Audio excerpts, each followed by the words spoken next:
সালাত কয় ভাগে বিভক্ত বললাম? 3 ভাগে। 1 ভাগ হচ্ছে পবিত্রতা গেল। 2 রুকু।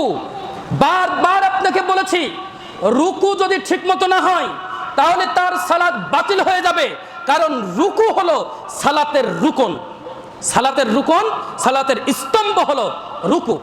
রুকু যদি ঠিক মতো না হয় তাহলে সালাত বাতিল হয়ে যাবে। আপনাকে কতদিন বলেছি, আপনি আপনার মন মতো ওই একই ভুল করতে আছেন, মানে আপনার যেটা ভালো লাগে সেটা করছেন। আপনি অহংকারী। আপনি কি অহংকারী?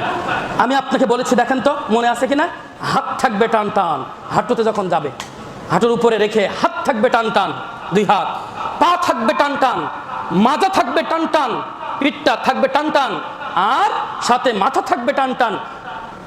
সেজদার স্থানে চক্ষুটা গিয়ে পড়বে, নজর গিয়ে পড়বে কোথায়? সেজদার স্থানে। হাতও বাঁকা, হাঁটুও বাঁকা, হ্যাঁ, মাজা ডোঙা। পাবলিক বারবার বলছি, বারবার আপনি সত্যকে প্রত্যাখ্যান করছেন, বারবার সত্যকে এড়িয়ে চলছেন, আপনার জন্য গায়ে বাঁধে না। মনে রাখবেন, ওরাই অহংকারী যারা সত্যকে পাওয়ার পরেও এড়িয়ে চলে, প্রত্যাখ্যান করে, এরা অহংকারী। আর এদের সম্পর্কে আল্লাহ রাসূল সাল্লাল্লাহু আলাইহি ওয়াসাল্লাম বলেছেন যে লা ইয়াদখুলুল জান্নাহ, এরা জান্নাতে প্রবেশ করবে না। তাহলে রুকু, সালাত কয় ভাগে বিভক্ত? 3 ভাগে। 1 পবিত্রতা, 2 রুকু, 3 সেজদা। 3 কি? সেজদা। সেজদা যদি ঠিক মতো না হয় তাহলে তার সালাত বাতিল হয়ে যাবে।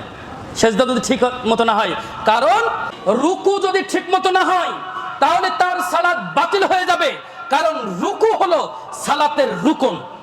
সালাতের রুকন, সালাতের স্তম্ভ হলো রুকু।